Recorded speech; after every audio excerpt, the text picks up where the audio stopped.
Look, we all know it's true, so I'm just going to come out and say it. High-speed broadband is an essential utility. High-quality education requires high-speed internet access to perform research and complete assignments. Rural employers and cottage industry make up 49% of employers and 78% of the employed workforce in Mason County. We need access to 21st century technology to compete in a 21st century marketplace. Digital equity means equal access to education, employment, and essential services. Here we are at the Grange, where our story unfolded nearly 100 years ago. This isn't the first time Mason PUD3 has been a part of bringing an essential utility to the rural areas of Mason County. In the 1920s, many Mason County residents lived in rural areas of the county without access to electricity. They couldn't use electric lights, refrigeration, or common household appliances available to those that lived in the urban areas. After many failed attempts to get private power companies to extend their electric service to rural communities, residents organized with the Grange. The very first initiative by the people in Washington State was put on the ballot and voted into law in 1930. Initiative number 1 allowed for the formation of public utility districts with the primary goal of delivering cost-based utility services to rural communities. Nearly 100 years later, we're in a similar situation. Residents of rural Mason County do not have access to high-speed internet, and they've asked us for help. PUD3 began building a fiber optic network throughout Mason County in the early 2000s to have a secure, dependable, and robust connection to electrical and communications equipment in the field.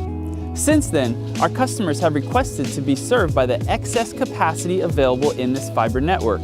Starting with the large commercial customers and local government partners, PUD3 has explored different models for efficient fiber optic distribution to multiple end users. As a primary electric distribution utility, we've learned a lot over the years along with this growing and developing technology. PUD3's network embodies a public-private partnership. Private internet service providers are able to sell their services over the PUD's public fiber network. This allows them to serve their customers at a very low startup and operational cost, which provides economic development for this industry. The customer also benefits because there is a competition for available services. The open access, non-discriminatory nature of PUD's network embodies the principles laid forth in the current net neutrality debate. All customers should have equal access to services on a not-for-profit, at-cost basis. That's why PUD3 offers a selection of retail service providers on its network. PUD3 doesn't cap speeds. In fact, every end user has the ability to get gig speeds from their PUD3 fiber connection. Just like the electrification of rural Washington, it's an investment that a public utility district can make because we're built on the principles of cost recovery over a long period of time. Building a fiber-to-the-home network is a future-proof solution in the quest for rural broadband expansion. However, it is only one tool in the toolkit of bringing high-speed broadband to rural Mason County. In addition to fiber-to-the-home networks, another technology we're exploring is called white space wireless. This uses abandoned analog TV frequencies to make broadband access available wirelessly. There's been a lot of talk and excitement around here about 5G wireless technology being a potential solution for broadband access. While 5G may work for urban areas like Seattle, Tacoma, or even Olympia, it's not a good solution for rural Mason County. And this has to do with limitations of the wave frequency technology used in 5G. Transmitters need to be within about 500 feet or so of the subscriber, and the signal doesn't transmit well through all of the dense foliage that we have around here. It's also important to note that each 5G transmitter will require its own fiber optic connection, so it really isn't a fiber replacement. Traditional LTE and wireless cards will also help to fill in the gaps to customers that don't have access to the other tools mentioned. Data rates and caps can be a financial hardship.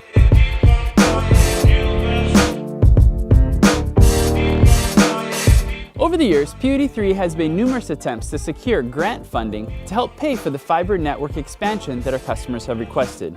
However, in Washington State, we aren't allowed to be a retail internet service provider to the end user, which has hindered our success in this area. Our FiberHood program is making progress, but it's slow going, and there's a lot of work to be done because many homes in Mason County do not have access to high-speed broadband. If there is a way to allow PUDs to access grant funding, we would be able to expand the network to unserved and underserved customers who have requested that we provide solutions at a much faster pace. It'd be like building a home with a carpenter saw or a power saw. Nearly 100 years later, and Mason PUD3 is still answering the call of the people by providing clean, reliable, and economical electric service. Our extensive fiber optic network, the successful FiberHood program, and the white space wireless pilot projects that we're working on are several of the tools available to continue to respond to the needs of rural Mason County residents who have requested solutions for high-speed broadband.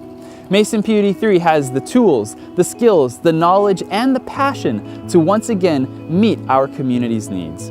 We look forward to continued partnerships with other public entities and private groups to bring high-speed broadband services to Mason County. That video you just watched was uploaded to YouTube, and for many, many homes in Mason County, they weren't able to watch it in HD or without a very frustrating buffering and lagging experience, because they don't have access to high-speed broadband. That is the problem that we're trying to solve today.